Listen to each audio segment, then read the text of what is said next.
Salut les amis, aujourd'hui on fait une vidéo un petit peu spéciale, on fait un petit guide d'achat pour vous aider à sélectionner votre casque en fonction de votre usage. On sait bien que parmi la jungle des informations techniques, ça peut être compliqué, donc on voit ça juste après l'intro.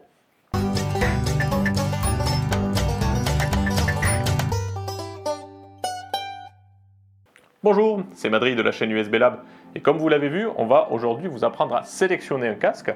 Si cette vidéo vous plaît, n'hésitez pas à nous laisser un pouce bleu et à vous abonner à la chaîne. Donc, on va commencer tout de suite par le fonctionnement.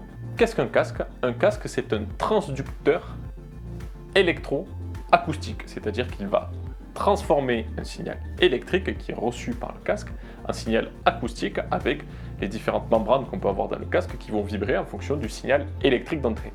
Le deuxième élément à prendre en compte quand on va choisir un casque, c'est la plage audio. Donc je vous fais un petit rappel pour l'audio très simple, on va vulgariser ici.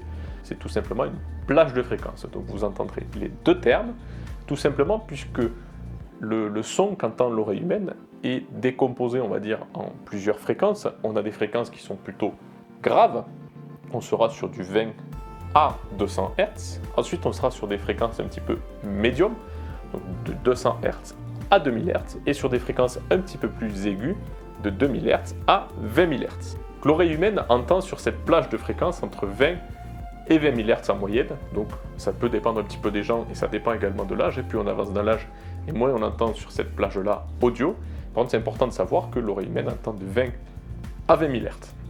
Alors vous allez me dire, il y a des casques qui ont une plage audio qui est largement supérieure aux 20 000 Hz, c'est tout simplement puisque le son peut être composé de plusieurs fréquences, c'est-à-dire que même si l'oreille humaine n'entend pas au-delà de 20 000 Hz, on peut avoir des fréquences qui sont au-delà de 20 000 Hz, qui sont des fréquences composées des premières fréquences classiques de 20 à 20 000 Hz, c'est ce qu'on appelle des harmoniques. Et ces harmoniques-là, on va pouvoir également les entendre puisqu'elles sont une décomposition de sons de 20 000 Hz. Donc si je prends par exemple un exemple tout à fait au hasard, si je prends un casque qui a 44 000 Hz, en fait ces 44 000 Hz, c'est plusieurs fréquences qui seront décomposées pour entendre ce 44 000 Hz. Si vous voulez un casque qui est une plage étendue, ça existe et ça peut être plutôt intéressant, mais uniquement pour entendre vraiment ces harmoniques-là du son. Lorsque je suis sur une discussion, on est sur des fréquences un petit peu médium, donc nous on se filme face caméra. Donc là, ce que vous entendez, vous allez entendre en majorité un son qui est aux alentours de 1000 à 2000 Hz. Donc c'est la fréquence de la voix. C'est ce qu'on appelle la zone de fréquence conversationnelle. Si vous voulez avoir la meilleure information sur le son, pour une fréquence conversationnelle, c'est sur ces bandes de fréquences-là qu'il vous faudra aller chercher les informations. On va passer maintenant aux familles de casques. Il y a plusieurs grandes familles de casques. Donc on a des casques qui sont faits pour écouter de la musique, donc c'est des casques hi-fi. On a des casques qui sont faits pour jouer aux jeux vidéo, donc c'est des casques gaming, donc souvent associés à un micro pour pouvoir parler directement à sa team. Derrière, on a des casques qui sont faits pour justement cette fois-ci parler sur des conférences, donc on a des casques de télétravail, on va dire, ou des casques, des micro-casques qui sont faits pour travailler. Et on a après tout ce qui est casque de monitoring et casque un petit peu plus professionnels qui ont des usages très particuliers. Ça peut être tout type d'usage, faire du montage vidéo, ça peut être faire du monitoring en même temps qu'on enregistre, ça peut être des casques pour écouter le retour quand on chante ou quand on joue d'un instrument. Donc vraiment, la diversité des casques, elle est là et c'est pour ça qu'il y a plein de paramètres qu'il faut prendre en compte quand on choisit un casque pour avoir le maximum d'éléments. Un des premiers éléments à choisir quand on va prendre son casque, c'est la forme de celui-ci. Donc le premier type de casque, c'est le casque qu'on connaît tous, c'est tout simplement les écouteurs. D'accord? Ces écouteurs-là, quand je viens les mettre directement, ils ne rentrent pas dans mon oreille, ils ne sont pas dans le conduit auditif, ils viennent uniquement se positionner directement dans mon pavillon. Donc ce type d'écouteurs, c'est les premiers casques que vous pouvez avoir, donc c'est du réel classique. Par contre, ces écouteurs-là, ils n'ont pas forcément un confort très important pour les porter pendant de longues heures. Ils sont là vraiment pour dépanner. Ces écouteurs sont plutôt pratiques puisqu'on peut les ranger directement rapidement. Donc là, ils sont avec fil. Il en existe bien entendu des sans fil. Ils sont facilement transportables et on peut se promener avec dans la rue sans problème. C'est relativement discret. Deuxième type de casque qu'on peut avoir, c'est ce qu'on appelle des intra-auriculaires. Donc là, c'est des écouteurs qui viennent rentrer directement dans le conduit auditif. Donc quand je vais le mettre, cet écouteur, je vais l'enfoncer dans mon conduit auditif. Et là, tout de suite, je vais avoir une isolation qui sera un peu meilleure que les écouteurs précédents, et c'est plutôt pratique puisqu'ils vont bien tenir en place. Donc c'est souvent ce type de casque qui est utilisé par les personnes qui font du sport ou par les personnes qui bougent vraiment, qui veulent que ça soit relativement discret, qu'il n'y ait pas de gêne vis-à-vis du casque, puisque c'est des écouteurs qui tiennent très bien en place. Plus de ça, il en existe vraiment de plusieurs sortes qui sont étanches, qu'on peut mettre directement à la piscine, et il y en a qui résistent vraiment à la transpiration. Donc c'est vraiment quelque chose de très pratique pour un usage un petit peu plus sportif, pour un usage discret également, pour avoir une isolation passive assez importante. Donc c'est quelque chose que nous on utilise fréquemment. Par contre, il faut pouvoir supporter d'avoir quelque chose dans son conduit auditif.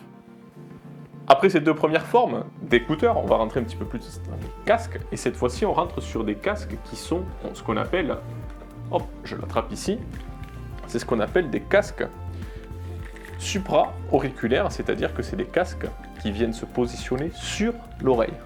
Donc là, vous voyez que mon oreille dépasse, c'est des casques qui viennent se positionner directement sur l'oreille. Donc là, j'en ai un premier modèle. J'ai également un deuxième modèle qui là est beaucoup plus flagrant, sur lequel on voit que c'est un casque qui est plutôt supra, donc qui vient se mettre juste positionné sur l'oreille. Vous voyez que j'ai mon oreille qui dépasse. Ces casques ont plusieurs avantages, c'est qu'ils se rangent facilement, c'est-à-dire que c'est des casques qui sont plutôt réduits. Certains se replient directement avec les oreillettes qui se retournent et se replient, donc on peut les ranger directement dans un sac. C'est des casques qui sont plutôt discrets, hein, donc en fonction du type de casque que j'ai, ils sont plutôt discrets pour des casques qui viennent se positionner juste sur le pavillon de l'oreille. C'est beaucoup plus discret que les casques qu'on verra juste après. Ils n'ont pas une isolation du bruit passive qui est vraiment exceptionnelle quand je les ai sur les oreilles, puisqu'ils ne viennent pas englober en totalité mon oreille. Par contre, c'est plutôt pratique pour ceux qui sont un petit peu plus urbains, pour des casques un petit peu plus urbains, puisque comme ils n'isolent pas forcément très bien de façon passive, on va dire qu'on peut utiliser une isolation active et laisser les fréquences de son de la vie de tous les jours dans la rue, c'est-à-dire les fréquences des voitures, des différents piétons, pour éviter justement d'avoir un accident. Donc c'est pour ça que beaucoup de casques urbains ou de casques qu'on utilise pour écouter le son, ce sont des casques supra, puisqu'ils n'ont pas une isolation du son passive qui est exceptionnelle, c'est une isolation active qui vient compléter cette partie-là. Certaines personnes ne supportent pas ces casques-là, puisqu'ils peuvent appuyer sur le pavillon de l'oreille. Alors nous, on utilise deux types de casques, les supra-auriculaires et ceux qu'on va voir juste après, mais c'est quelque chose également à noter. Et le dernier type de casque, c'est des casques circum-oraux, donc c'est des casques ou circum-auriculaires, c'est des casques qui sont beaucoup plus gros au niveau des écouteurs et qui cette fois-ci, quand je le pose sur la tête, vous voyez qu'il vient prendre entièrement mon oreille. Donc ça, c'est des casques qui sont vraiment faits pour venir se positionner et englober la totalité de l'oreille. Donc c'est des casques qui de base ont une isolation passive qui est plutôt pratique. Par contre, vous voyez qu'ils sont très imposants comme casques, et pour se promener dans la rue, c'est pas vraiment très discret. Donc c'est des casques qu'on va plutôt garder pour chez soi et qu'on va se regarder directement comme nous lors d'enregistrement ou lors de montage. C'est plutôt pratique. Pour également ceux qui veulent faire des studios à la maison, c'est des casques qui sont relativement pratiques, mais plutôt en intérieur, contrairement aux casques Supra qui sont beaucoup plus transportables, les casques qu'on avait vus juste avant, qui sont quand même beaucoup plus transportables et beaucoup plus logeables dans un sac, parce que ceux-là sont vraiment très imposants. Et souvent, on ne va pas pouvoir tourner entièrement les oreilles et les replier, contrairement à ce type de casque-là, où on va pouvoir les replier, ce qui est plutôt pratique. Attention à ce type de casque, ils peuvent tenir chaud. C'est-à-dire que c'est des gros casques qui viennent englober l'oreille. Ils peuvent tenir assez chaud. Donc en fonction de l'endroit où vous travaillez, ça peut être problématique. C'est quand même un élément à prendre en compte également. Alors certaines personnes aussi n'acceptent pas trop le fait que ça prenne entièrement l'oreille. Donc ça, c'est vraiment au choix de chacun. Essayez-les pour savoir lequel vous va le mieux. Et vous voyez que nous, on utilise une multitude de casques, et c'est plutôt pratique en fonction des différents usages qu'on a. On a un casque qui correspond à chaque usage. Également, une variante des différents casques, c'est un micro-casque. C'est-à-dire vous avez un micro qui vient être ajouté à un casque, donc c'est pratique pour les gamers, et c'est bien connu des gamers. C'est également pratique pour les conférences ou le télétravail. Donc là, il y a des casques qui sont spécifiques, justement avec des réductions de bruit qui permettent d'entendre juste la voix et de ne pas entendre ce qui se passe autour, donc d'avoir des micros qui sont plutôt directionnels, mais ça, c'est un autre sujet. Et peut-être que si ça vous intéresse, on pourra faire une vidéo, justement, sur les micros. On va parler d'un élément important également, au-delà de la forme, maintenant, c'est ce qu'on appelle le type de casque. Est-ce que le casque, il est ouvert? Auquel cas, quand je l'ai sur les oreilles, j'ai des ouvertures qui sont faites sur les oreillettes pour pouvoir laisser passer l'air, pour pouvoir laisser passer le son. Est-ce qu'il est fermé? Auquel cas, là, c'est l'inverse. J'ai mes oreillettes qui sont entièrement fermées, il n'y a pas de communication du son au niveau des oreillettes, ou est-ce que justement le casque il est entre les deux, ce qu'on appelle semi-ouvert, où j'ai juste des fentes pour laisser passer le son. Donc un casque ouvert, c'est un casque comme celui-ci, où si j'ai des petits trous qui permettent de laisser passer le son. L'avantage d'un casque ouvert, c'est que la membrane va respirer à l'intérieur, puisque le casque dans l'oreillette, c'est une membrane qui vibre comme celle qui bouge, et ça va justement compenser l'appel d'air, puisque quand j'ai la membrane qui bouge, j'ai un appel d'air de chaque côté, donc le fait qu'il soit ouvert, c'est un casque qui va justement ressortir un son de bonne qualité et pas un son qui sera trop étouffé. Donc un casque ouvert, c'est très pratique pour avoir une bonne qualité de son. Souvent les casques hi-fi de très bonne qualité, également les casques un petit peu plus professionnels sont des casques ouverts justement quand on est dans un environnement libre pour pouvoir bien entendre le son et pour pouvoir bien avoir les retours et les différents éléments de la membrane. Par contre, l'inconvénient d'un casque ouvert, c'est que comme il est ouvert, il laisse sortir le son. Donc si vous avez du monde à côté, ça peut poser problème. Et également, un problème, c'est que ce casque-là, un casque ouvert, il va pouvoir être réenregistré par un micro si vous avez un micro qui est trop près. Donc attention sur les casques ouverts, ça peut être pratique dans certains cas, mais ce n'est pas forcément les plus pratiques. Dernier élément des casques ouverts qu'il faut prendre en compte, c'est l'isolation du bruit. C'est-à-dire que le casque ouvert, il va laisser passer le son vers l'extérieur, mais également laisser rentrer le son dans le casque. Si vous êtes dans un environnement bruyant, le casque ouvert, ce n'est pas forcément celui que vous allez choisir. À l'opposé de ça, on a l'extrême inverse, c'est un casque fermé où là, sur les oreillettes, j'ai rien du tout. Donc j'ai des oreillettes qui sont entièrement fermées. Et donc quand je vais mettre le casque sur ma tête ici, tout de suite, dès que je le mets, je sens qu'il y a une isolation, puisque déjà c'est un casque circumoral, donc c'est un gros casque qui vient englober les oreilles. Et tout de suite, je sens que j'ai une isolation du son et j'ai pas vraiment de son qui rentre à l'intérieur du casque. C'est très pratique pour avoir une isolation passive. Par contre, le son peut être un peu sourd. C'est-à-dire que si vous voulez vraiment une bonne qualité du son pour une écoute de casque, par exemple en hi-fi, c'est pas vraiment le casque sur lequel on vous conseille. Par contre, ça c'est des casques qui sont très bien pour des usages un petit peu plus professionnels ou pour des usages gaming. Celui qui veut vraiment être en immersion dans son jeu, il prendra un casque fermé vraiment pour avoir une bonne immersion dans le jeu. Donc c'est vraiment des casques qui sont plutôt pratiques pour de l'immersion ou des casques qui sont pratiques pour couper l'arrivée du son. Donc c'est ça qu'il faudra regarder également de ce qu'on appelle un casque ouvert ou un casque fermé. Après vous avez le semi-ouvert qui est un petit peu entre les deux. Donc il va réduire un petit peu plus le son qu'un casque fermé. C'est-à-dire que vous allez avoir un casque qui va essayer de faire rentrer un peu moins de son et ressortir un peu moins de son. Et vous allez avoir pas le système de dépression, puisque vous allez avoir un peu d'air qui va rentrer de chaque côté de la membrane. Donc ça peut être un compromis d'avoir ce type de casque. Nous, effectivement, on ne vous conseille pas forcément d'avoir un casque semi-ouvert, puisque c'est un casque qui fait compromis un petit peu sur les deux solutions.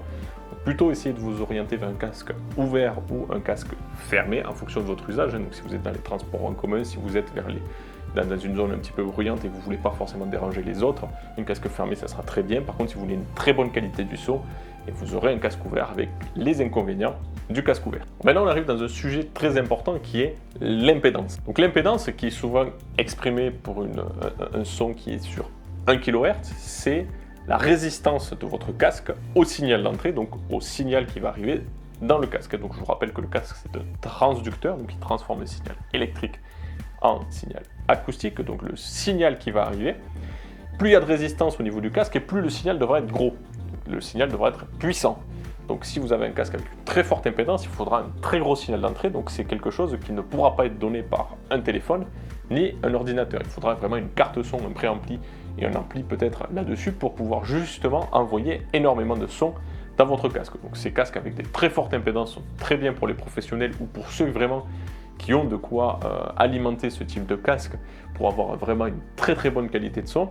Par contre, pour un usage un petit peu plus classique, comme la plupart des gens, prenez des casques avec une faible impédance justement pour que votre casque ne résiste pas au signal d'entrée, justement pour que le signal d'entrée puisse rentrer facilement dans le casque et pour que vous puissiez avoir un retour assez puissant de votre casque, puisque tout simplement si votre signal est faible avec une grosse impédance, vous allez entendre rien du tout dans votre casque et le casque sera vraiment avec un tout petit son, alors que si vous avez un signal faible avec une résistance faible, vous allez avoir un son qui sera plutôt de bonne qualité. Donc c'est très important de savoir comment votre casque va être alimenté pour choisir votre impédance. Si c'est sur une solution mobile, comme un téléphone, un ordinateur portable ou un ordinateur classique où le signal n'est pas très puissant prenez un casque d'une faible impédance.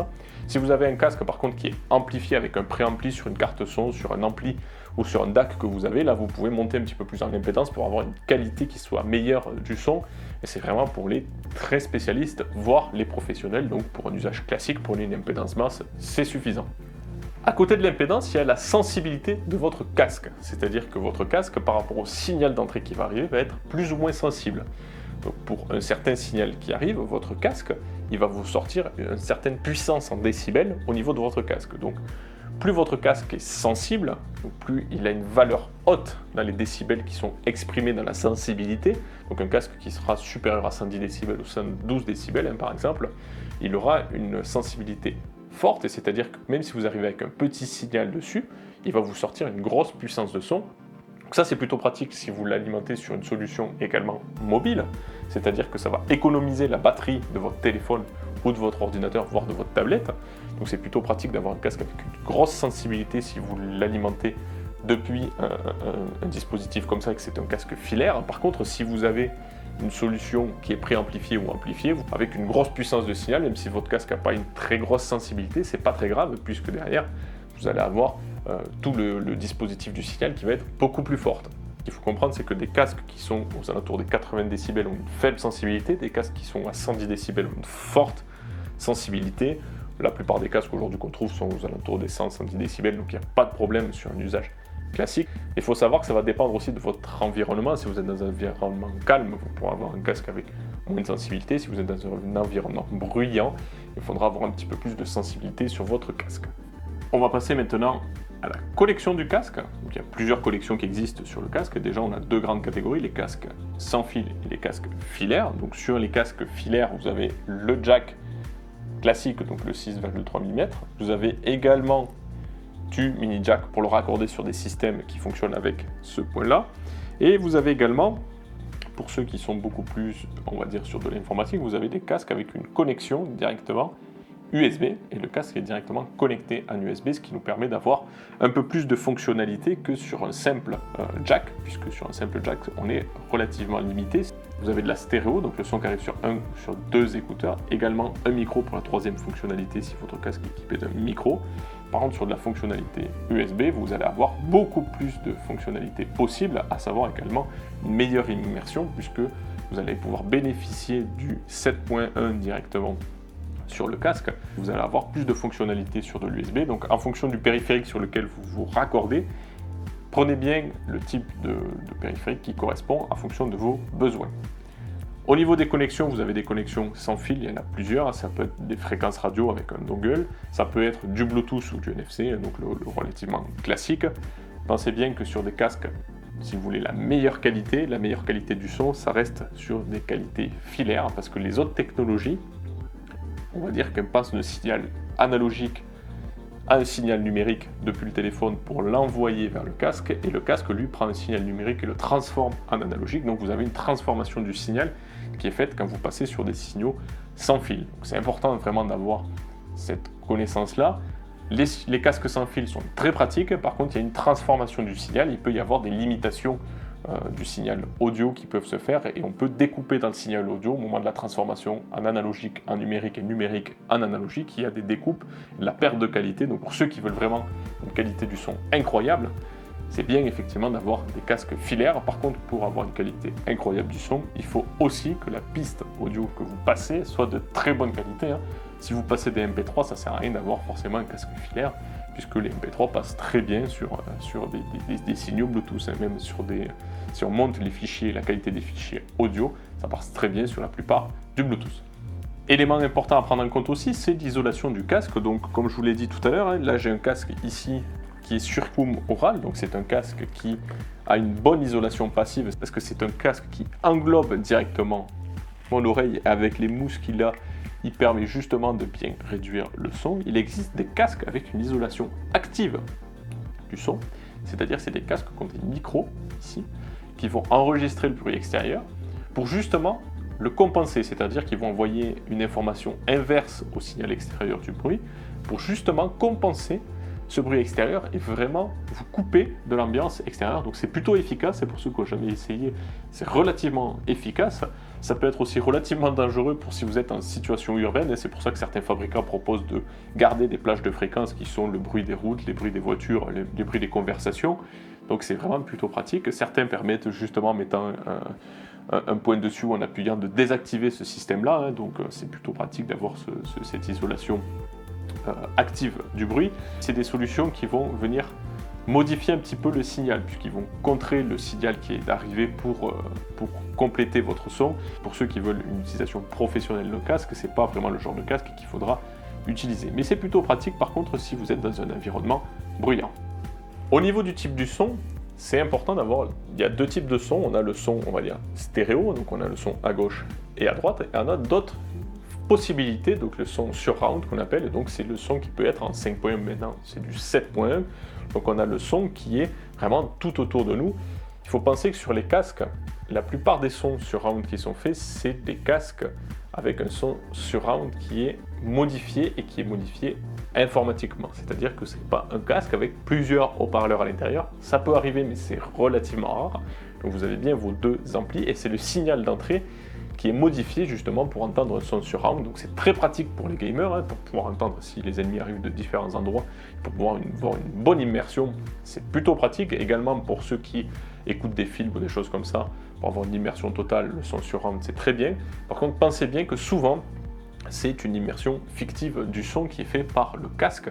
Donc c'est pour ça que le son surround est réservé aux casques qui sont souvent en USB pour avoir cette fonctionnalité-là. Si ça marche sur des casques qui sont en stéréo, donc avec un jack ou un mini jack, c'est principalement parce que c'est sur votre ordinateur que vous avez un logiciel qui modifie le son avant qu'il soit envoyé au casque.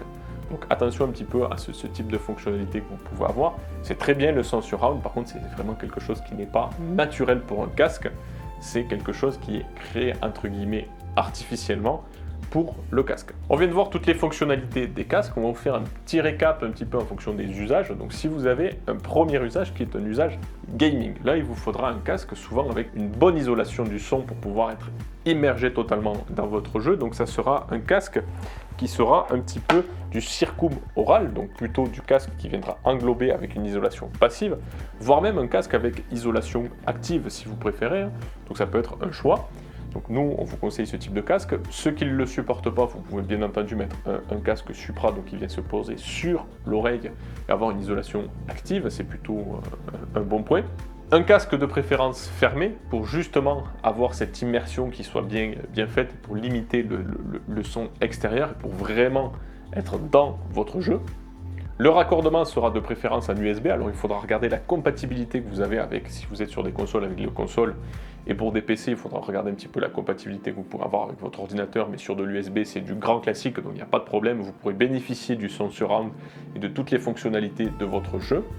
Ça sera un casque avec une réponse en fréquence qui sera un petit peu plus accentuée sur les graves, justement pour faciliter l'immersion.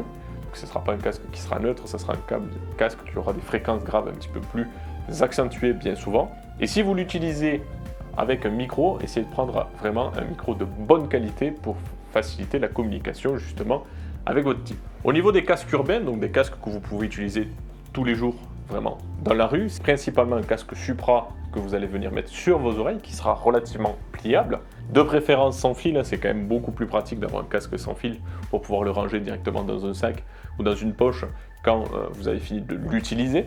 Il faudra que ça soit un casque avec une forte sensibilité et une faible impédance justement pour pouvoir être utilisé avec une source sans ampli, donc à savoir un téléphone la plupart du temps. S'il y a une isolation active, c'est bien d'avoir un casque avec une isolation active qui va permettre de filtrer un petit peu des fréquences et pour éviter de vous faire écraser dans la rue, de laisser quelques fréquences un petit peu du trafic pour justement faire bien attention au moment de traverser la route. Et un casque plutôt léger, donc c'est bien d'avoir un casque plutôt léger, bien que des casques sans fil avec la batterie qui est intégrée dedans, ça sera une histoire de compromis entre la durée de la batterie et le poids du casque. Pour des casques un petit peu plus professionnels, ça va vraiment dépendre de votre usage, à savoir si le casque est ouvert ou fermé. Donc nous on utilise des casques fermés puisque c'est du casque où on veut réentendre tout de suite le son qu'on enregistre et éviter qu'il soit enregistré par le micro. Par contre ça peut être des casques ouverts si vous voulez avoir la meilleure qualité du son. De préférence un casque qui sera circum, donc qui viendra se mettre par-dessus les oreilles justement pour le confort d'utilisation pour le garder plusieurs heures avec vous.